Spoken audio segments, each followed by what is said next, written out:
தரணி வாழ் தமிழர்களின் இதய ஒலி தமிழன் 24.com. சிஐடி காவலில் வேண்டாம், ஜனாதிபதி அனுரவிடம் கெஞ்சும் சுரேஷ் சாலை மனைவி. கிளிநொச்சியில் சிறுவனுக்கு அமலான உளவு இயந்திரம், சாரதி கைது. மின்சாரம் தாக்கி ஒரு பிள்ளையின் தந்தை உயிரிழப்பு. மகளை துஷ்பிரயோகம் செய்த தந்தை 13 ஆண்டுகளின் பின் கிடைத்த தண்டனை. வருங்கால மனைவி தொடர்பில் இயக்குனர் ஜேசன் சஞ்சய் எதிர்பார்ப்பு. சென்னையை உலுக்கிய பயங்கரம், பெண்ணை துண்டாக்கி பிரியாணி சமைத்த கொடுமை. சுவிஸ் ஆஃப்ரிங்கன் நகரத்தில் குறைந்த விலையில் சிறந்த தரத்தில் உங்கள் வீட்டு தேவைகளுக்கான யாவும் ஒரே இடத்தில். Little Asia. இங்கே தாயகத்தில் இருந்து தரமான மரக்கறி, ஃப்ரெஷ்ஷான இறைச்சி, சுவையான மீன் வகைகள் மற்றும் ஆசியா, ஆப்பிரிக்கா, தாய்லாந்தில் இருந்து இறக்குமதி செய்யப்பட்ட பலசரக்கு பொருட்கள் அனைத்தும் ஒரே கூரையின் கீழ். உங்கள் ஷாப்பிங்கை இனிமையாக்க 200க்கும் மேற்பட்ட கார் பார்க்கிங் வசதி. மேலும் ஹைவேயில் இருந்து வரும் 700 மீட்டர் தூரத்தில் மிக பிரம்மாண்டமான லிட்டில் ஏசியா எக்ஸோட்டிக் ஃபுட். இன்னும் என்ன யோசிக்கிறீங்க? இப்பவே வாங்க, கையோட அள்ளிட்டு போங்க.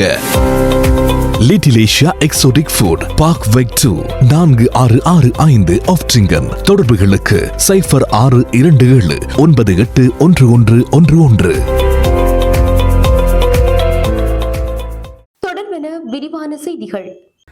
அரசு புலனாய்வு சேவையின் முன்னாள் பணிப்பாளர் மேஜர் ஜெனரல் சுரேஷ் சாலேவின் உடல்நிலை மோசமடைந்துள்ளதால் குற்றப்புலனாய்வு திணைக்களத்தின் சிஐடி தடுப்பு காவலில் வைக்காமல் விளக்கமறியலில் வைக்குமாறு கோரி அவரது மனைவியான மனோரி சலே ஜனாதிபதி அனுரகுமார திசாநாயக்கவிற்கு கடிதம் ஒன்றை அனுப்பி வைத்துள்ளார். ஆகஸ்ட் 20ஆம் தேதியிடப்பட்ட கடிதத்தில் சலேவை நீதிமன்ற கண்காணிப்பில் விளக்கமறியலில் காவலுக்கு மாற்றி அவருக்கு தேவையான சிறப்பு மருத்துவ சிகிச்சையை தொடர்ந்து வழங்குமாறு அவரது மனைவி கேட்டுக் கொண்டுள்ளார்.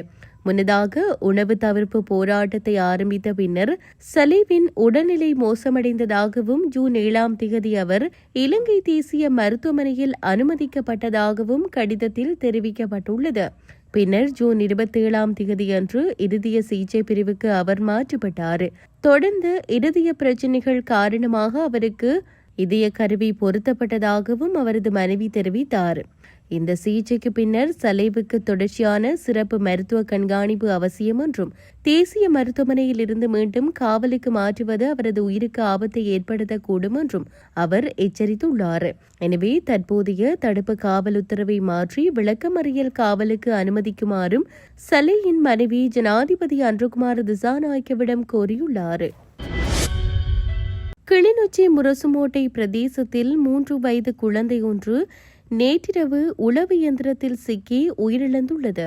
உயிரிழந்த குழந்தை அவரது சகோதரரின் வீட்டில் நிறுத்தப்பட்டிருந்த உளவு இயந்திரத்தின் இழுவை பகுதியில் ஏறி விளையாடிக் கொண்டிருந்துள்ளனர்.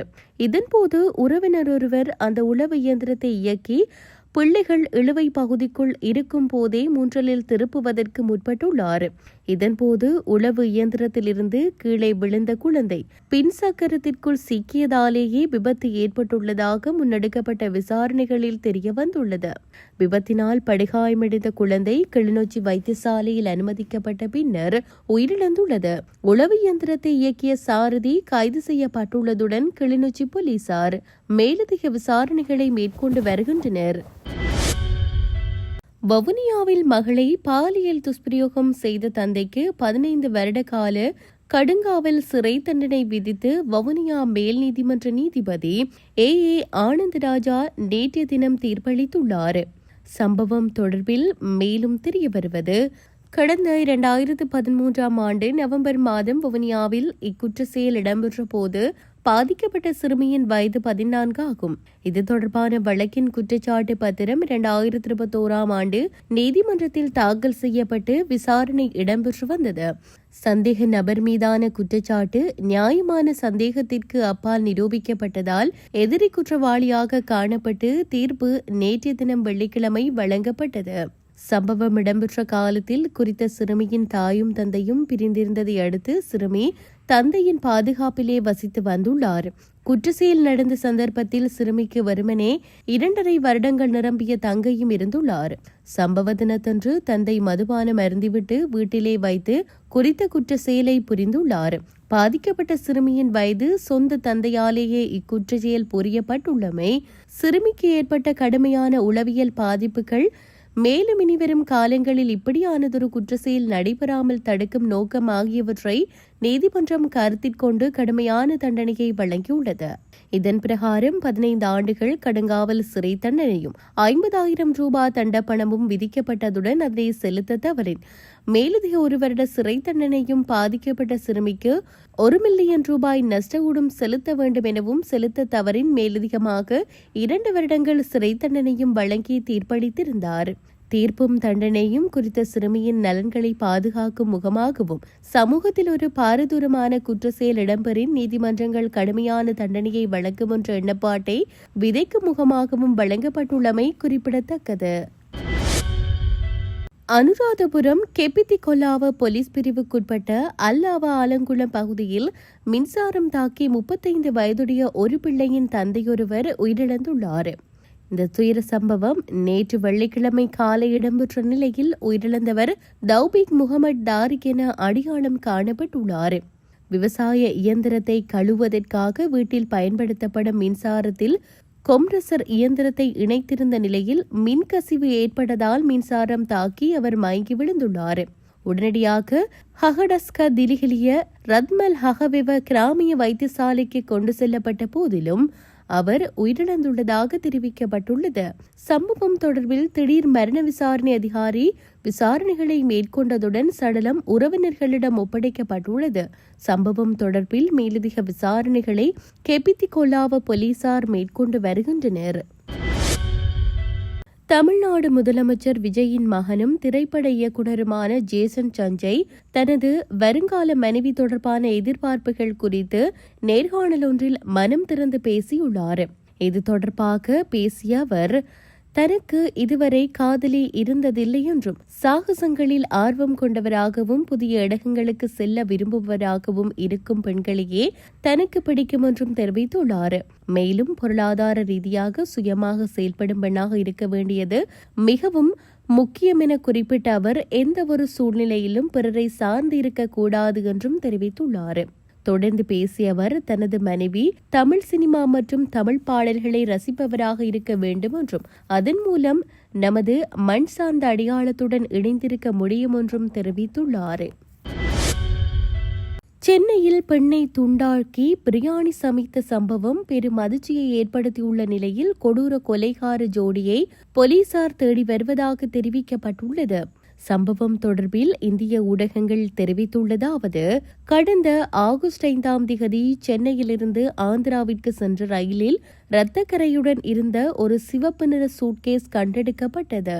அதனுள் ஒரு பெண்ணின் தலை மற்றும் கை கால்கள் மற்றும் உடல் பாகங்கள் கிடந்தன. இதையடுத்து சென்னை சென்ட்ரல் ரயில் நிலைய சிசிடிவி காட்சிகளை போலீசார் ஆய்வு செய்தபோது கண்ணாடி அணிந்த ஒரு இளம்பெண்ணும் குறுந்தாடி வைத்திருந்த ஒரு வாலிபரும் அந்த சிவப்பு நிற சூட்கேஸை எடுத்து வந்தது பதிவாகியிருந்தது. அந்த ஜோடி சென்ட்ரல் ஸ்டேஷனுக்கு வந்து ஆக்ராவுக்கு செல்லும் ரயிலேறி அந்த பெட்டியை வைத்துவிட்டு உடனே இறங்கிவிட்டனர். அதன்பின் கூடுவாஞ்சேரி நோக்கி சென்ற மின்சார ரயில் பயணித்ததும் கண்டுபிடிக்கப்பட்டது. 300க்கும் மேற்பட்ட சிசிடிவி கேமராக்களை போலீசார் ஆய்வு செய்ததில் அவர்கள் இருவரும் ஆட்டோவில் கூடுவாஞ்சேரி மசூதி பகுதிக்கு சென்றது கண்டுபிடிக்கப்பட்டது. ஒரு வழியாக அவர்களின் வீட்டை போலீசார் கண்டறிந்து சென்று பார்த்தபோது வெளியே பூட்டப்பட்டிருந்தது. பூட்டை உடைத்து உள்ளே சென்று பார்த்தபோதுதான் போலீசாருக்கு அதிர்ச்சி காத்திருந்தது. அங்கு ஒரு பெண் கொலை செய்யப்பட்டு உடல் துண்டு துண்டாக வெட்டப்பட்டு தடங்களை மறைப்பதற்காக பிரியாணி செய்யும் பெரிய பாத்திரத்தில் போட்டு மைதா மாவு காய்கறிகளை சேர்த்து சமைக்கவும் முயற்சி செய்திருக்கிறார்கள். எஞ்சிய உடல் பாகத்தை தான் அவர்கள் சூட்கேஸில் வைத்து ரயிலில் வைத்தது கண்டுபிடிக்கப்பட்டது. அத்தோடு அந்த பெண்ணின் தலை இதுவரை கிடைக்கவில்லை. போலீசாரின் விசாரணையில் கண்ணாடி அணிந்த அந்த பெண்ணின் பெயர் பகவதி பாஜி எனவும் அந்த இளைஞரின் பெயர் மாணிக் லஸ்கர் என்பதும் தெரிய வந்தது. அத்தோடு கடந்த 10 நாட்களாக அவர்களுடன் அதே வீட்டில் ஹைதுல் நிசா என்கின்ற பெண்ணும் தங்கியிருந்தது தெரிய வந்தது. அவருடன் சண்டை வந்ததால் பகவதி பாஜி மற்றும் மாணிக் லஷ்கர் இருவரும் சேர்ந்து ஹைதுல் நிஷாவை கொலை செய்திருக்கலாம் என கருதப்படுகிறது. இந்த அளவுக்கு கொடூரமாக கண்டம் துண்டமாக வெட்டி பிரியாணி சமைத்த இருவரையும் போலீசார் தனிப்படை அமைத்து தேடி வருகிறார்கள். தற்போது அவர்கள் ஒடிசாவில் இருப்பதாக தகவல் கிடைத்துள்ள நிலையில் இருவரையும் தேடி தனிப்படை போலீசார் ஒடிசா சென்றுள்ளதாக கூறப்படும் நிலையில் இந்த சம்பவம் பெரும் பரபரப்பை ஏற்படுத்தியுள்ளது.